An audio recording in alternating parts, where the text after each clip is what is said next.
Hello guys, this is Gary back for day 2.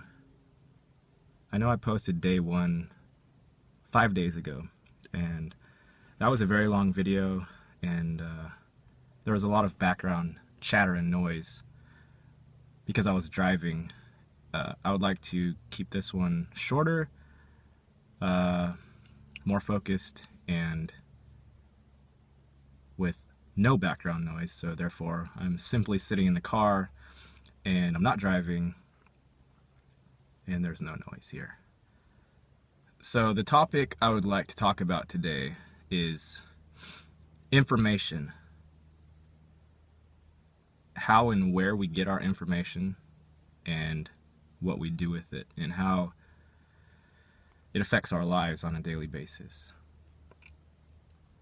So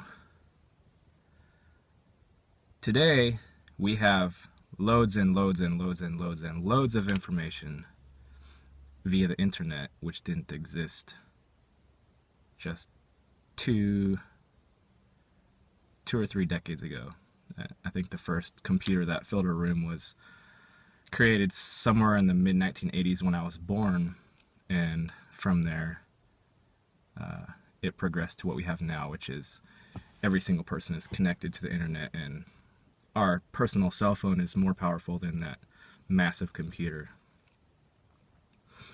And it's still progressing further at a very rapid exponential rate. I forget who made the observation, but it says something like technology doubles every 2 years or something like that.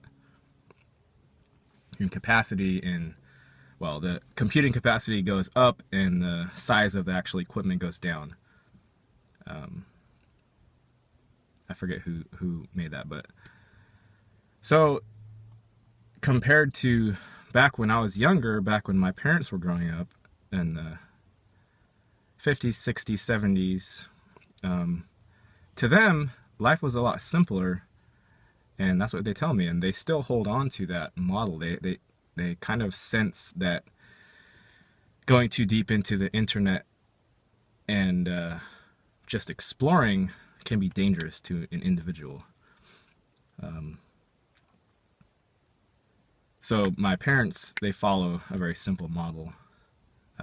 My dad, more than my mom let herself be led down the rabbit hole through the internet, and it's causing her lots of stress.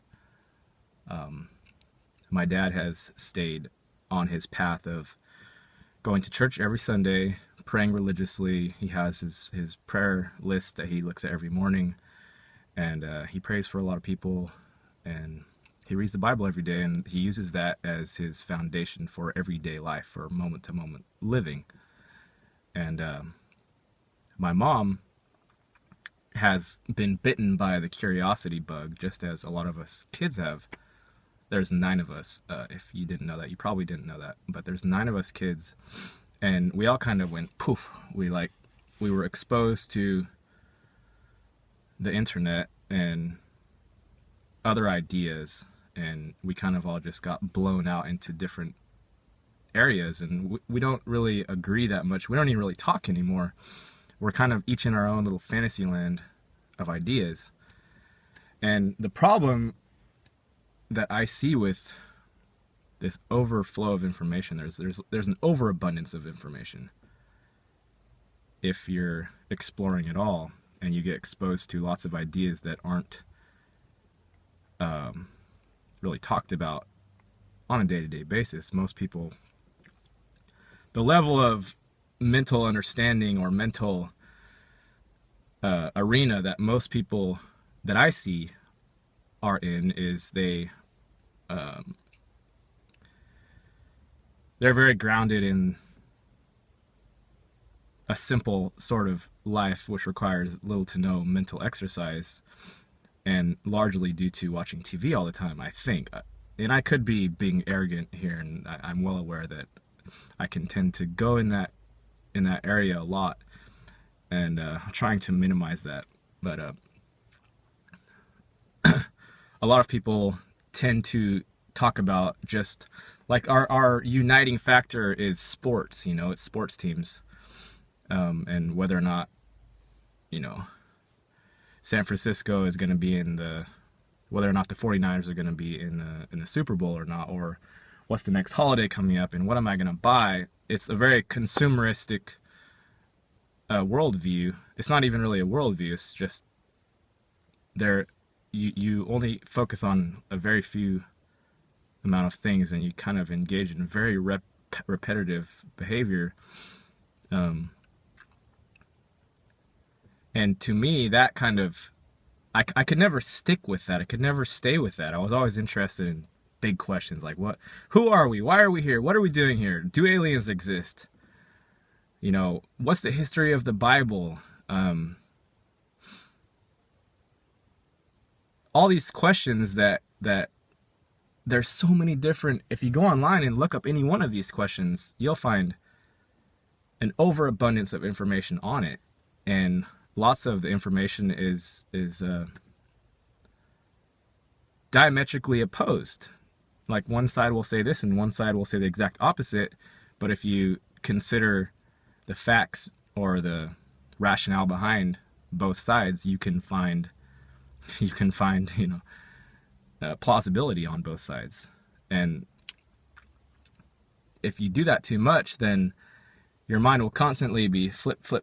It'll be flipping back and forth on almost every single issue that you can bring up. And it's very confusing to the mind, and it's very dividing. If people don't have some sort of a common ground to rally around, and if nationalism has failed them, or if,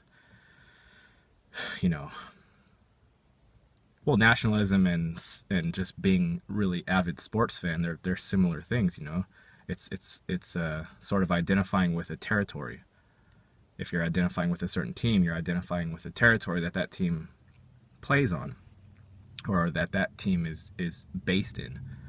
Nationalism is the same thing. If you're a really strong American and you believe in the constitutional values, then you're kind of excluding the other groups as inferior. That's not the mainstream politically correct way to view things. The politically correct way to view things is everyone is equal. All sentient beings are equal, and all non-sentient beings. You shouldn't be cruel to any being. Any being that has feelings, or like animals obviously have feelings. If you hurt them, then they cry. These sort of things. So back to my original point, I feel that we're being overstimulated with information, and there's not enough common ground for people to rally around, and it's dividing. It is a dividing factor for humanity. If you're not watching the same TV shows as your partner or your friends, then you're going to feel a sort of separation from them in their conversation. So it's very hard for humans to find a common ground, especially if the mainstream things which most people get with, if to a particular human like myself, they're simply like, I'm not interested in it, so therefore I don't immerse myself in it, therefore I don't have anything to say when somebody brings up the topic, and that alienates me from that person. And you could always say, well, just force yourself, go start following sports teams so you have something to say when people bring it up, or start following the general elections, presidential elections, so when somebody brings that up, you have something to say about it. But it's not that easy to do, especially if you're not interested in the first place, especially if you realize, or you see that it's kind of a facade thing, and how much is what Obama or Clinton is talking about really having to do with any of the reality of what's going on around us. It seems more like it just seems like more entertainment. News seems like entertainment. Mainstream news seems like entertainment, or fear-mongering. It doesn't seem to have that much relevance to day-to-day life, or else it's completely ignoring certain things. So, if you're getting disillusioned by mainstream media, then you go to Google, you go to Google with your search terms, and you're going for a ride, you know.